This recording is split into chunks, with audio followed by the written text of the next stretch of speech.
Hello mga ka-kingpins! Welcome to my mini vlog!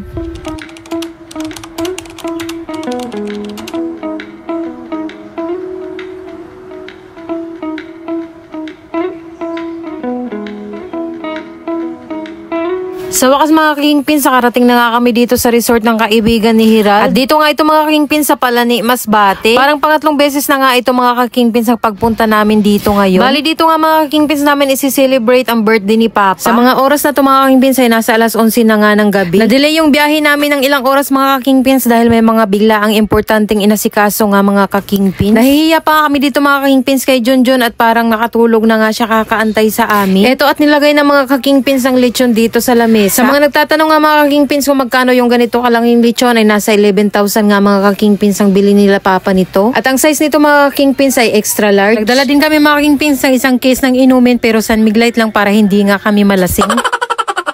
Nang sa gayon mga ka-kingpins, maging mahaba ang aming banding at mga chismisan. Lalo na nga mga kingpins kung abot nga sa buhay ng pagninegosyo ang pinag-uusapan. Enjoy na enjoy nga ako sa ganyan. At eto nga mga ka-kingpins, si Papa chinap na nga tong lechon. Hindi na nga namin pinatagal at nagugutom na nga kaming lahat. Paano ba naman mga ka-kingpins, bago kami umalis sa bahay, hindi nga kami kumain ng panghapunan. Yan nga pala mga ka-kingpins, ang ibang dala naming recipe, pwera nga sa lechon. Tamang tambay lang nga tayo dito mga ka-kingpins sa labas ng cottage at sinachap pa naman ni Papa ang lechon. At ipinakita nga dito ni Mr. mga ka-kingpins kay Papa ang regalo niyang inumin kay Papa. O siya mga ka-kingpins, kain na muna tayo. Ito at galit-galit muna kami dito mga ka-kingpins at pare-parehas na nga kaming nagugutom.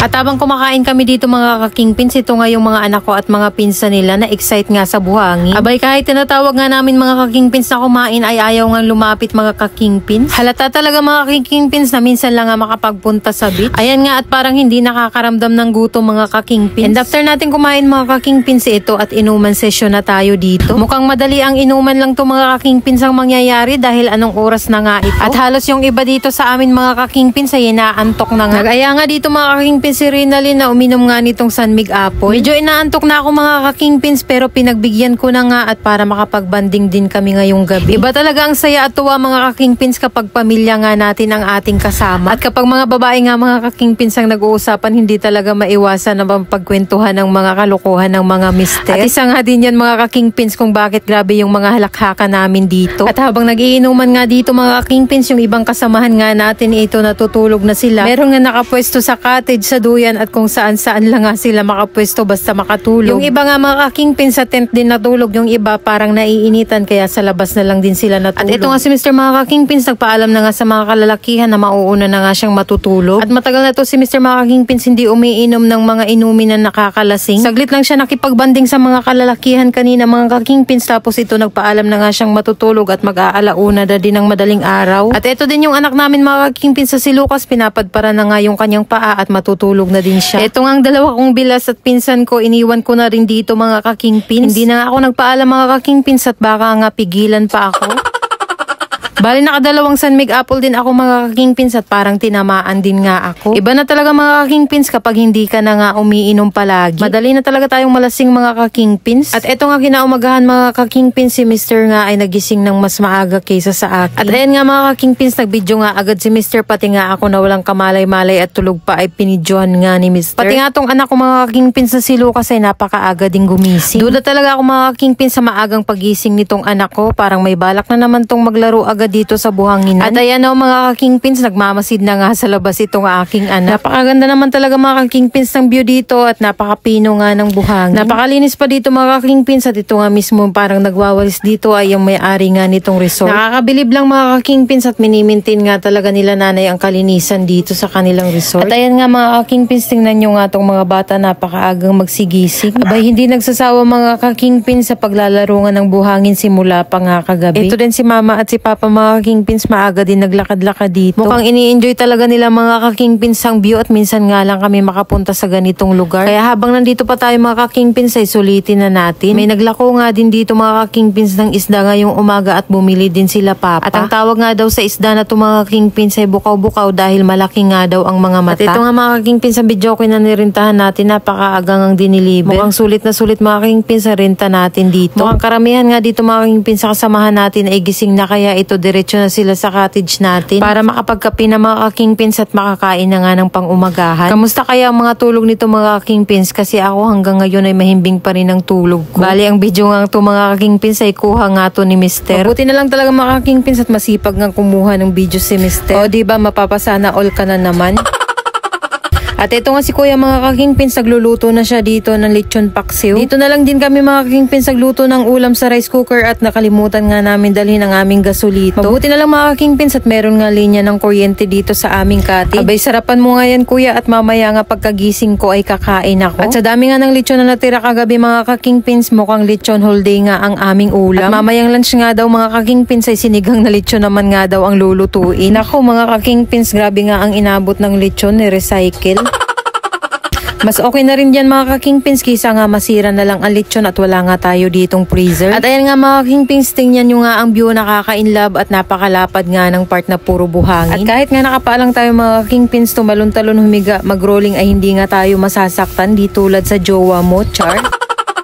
Ito at naglalaro nga dito mga ka-kingpins ng volleyball itong kapatid ko at pamangkin ko. Abay maganda din nga ang naisip ng mga batang to nang sa gayon ay pagpawisan din sila. Minsan lang talaga mga ka-kingpins magkaroon ng physical activity kasi kapag nasa bahay na nga sila ay puro lang sila cellphone. Mas maganda din talaga mga ka-kingpins na dalhin natin yung ating mga anak sa mga ganitong lugar. Yung wala nga mga internet connection mga ka-kingpins nang sa gayon ay matigil-tigil nga sa pagsiselfone. Grabe mga ka-kingpins, ang lakas nga nitong videoke at ito nga ang dahilan kung bakit nagising nga ako. Kaya ito mga ka-kingpins, pumunta na lang ako dito sa cottage para makipagtsikahan. Madami yata ako nakain kagabi mga ka-kingpins at wala pa nga akong ganang kumain at magkape ngayon. Bumili din pala dito mga ka-kingpins sila papa ng pusit. Nako, ang sarap nito ihawin lalo na at fresh pa nga. Kapag ganito talaga mga outing mga ka-kingpins, hindi talaga mawawala ang pag-iihaw ng mga seafoods. Hindi pa nga naluluto mga ka-kingpins na i-imagine ko na agad ang lasa. Sabik talaga tayo mga ka-kingpins sa mga ganitong inihaw nga na mga seafoods lalo na't hindi nga tayo nakatira sa malapit sa dagat. Nakabili na rin pala dito mga ka-kingpins ng uling sipulan at si Michael nagagamitin sa pag-ihaw sa isda at pusit. Ito nga si Nika mga ka-kingpins at ibang mga bata excited na ngang maligo kaya hindi na nakapaghintay sa pagtaas ng tubig. Ayan at nagbabad na nga sila mga ka-kingpins. At ito nga sila Herald mga ka-kingpins, namingwit nga sila pero wala nga silang nakuhang isda. Mababaw pa naman ang tubig mga ka-kingpins kaya naglaro muna kami dito ng volleyball. At kahit sobrang init nga mga ka-kingpins, ito nag-i-enjoy nga kami. Sa sobrang pag-i-enjoy ko nga dyan mga ka-kingpins at pagpabida-bida sa pagtira nga ng bola, muntik pa nga akong sumubsob. Mabuti na lang mga ka-kingpins nakabawi ako at hindi na videohan. Kung nangyari nga mga ka-kingpins, na imagine ko nga yung sarili ko para akong balyena na nag-dive.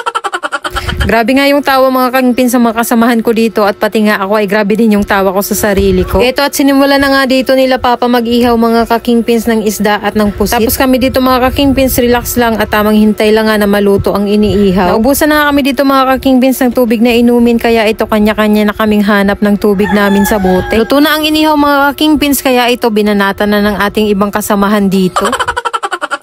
Itong klase nga na isda na itong mga ka-kingpins ay matabang nga ang lasa niya. Kaya para magkalasa nga itong mga ka-kingpins, nagawa nga kami ng sausawa na toyo. Sariwa ang isda mga ka-kingpins kaya masarap pa rin siyang kainin. Ito nga sila Mr. mga ka-kingpins, mag-i-snorkeling nga daw sila. Yung ganitong mga activity talaga mga ka-kingpins ang gustong-gusto gawin ni Mr. Kaya ayan mga ka-kingpins, G na G talaga siya. Hindi yata mga ka-kingpins lahat ng naliligo dito ay pwedeng mag-snorkeling. Pwera na lang nga mga ka-kingpins kung kasama tong si Junjun at parang siya nga ang bantay dito sa dagat. At itong mga kasamahan namin dito mga ka-kingpins, tingnan nyo naman habang kumakain nga sila ng inihaw na pusit ay nag-trip nga magpahid ng mga ink ng pusit sa kanilang mukha. Ayan yung itsura nila mga ka-kingpins, para nga silang mga agta.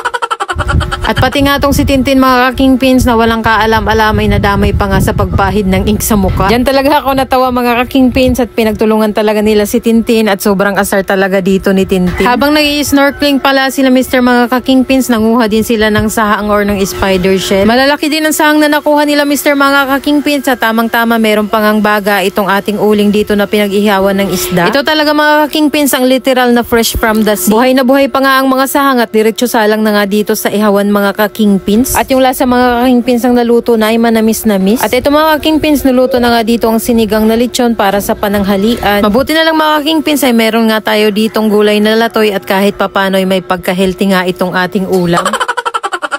Parang hindi pa naman sila mga ka-kingpins na nanawa sa lechon at kaya napakaagana pa nga nilang kumain. At eto nga yung pamilya ni Franz na asawa ni Michelle, mauuna nga silang umuwi mga ka-kingpins dahil malayo pa nga ang kanilang uuwian. At kami mga naiwan dito mga ka-kingpins, ito tamang relax-relax lang at mamaya nga sa biyahe meron naman ditong mga mahihilo. At sasama ang pakiramdam mga ka-kingpins kaya habang nandito pa ay relax-relax lang muna. Mataas na ang tubig ng dagat mga ka-kingpins kaya mamaya bago kami umalis ay sasaglit nga akong maligo dito sa dagat. Yung last na punta nga namin dito mga ka-kingpins, nadala nga ako dahil bumabad nga ako ng matagal dito sa dagat. At ayun mga ka-kingpins, nagka-sunburn nga ako. At umitim talaga ako mga ka-kingpins at napakatagal talaga bumalik ng kulay ko. Sa mga oras na to mga ka-kingpins ay pauwi na kami pero bago kami umuwi ay mag-group picture muna kami. Para kahit papano mga ka-kingpins ay meron nga kaming souvenir. Kanya-kanyang bitbit na nga dito mga ka-kingpins ng aming mga dala at lagay dito sa aming mga sasakyan. Dumaan din kami dito mga ka-kingpins sa bahay nila Junjun para magpasalamat. Nang sa gayon mga ka-kingpins ay makaulit pa nga tayo. O siya, hanggang dito na lang video ko mga ka-kingpins. Salamat sa panonood. Lord, maraming salamat po sa lahat ng blessings. At pati na rin sa inyo mga ka-kingpins. Follow for more!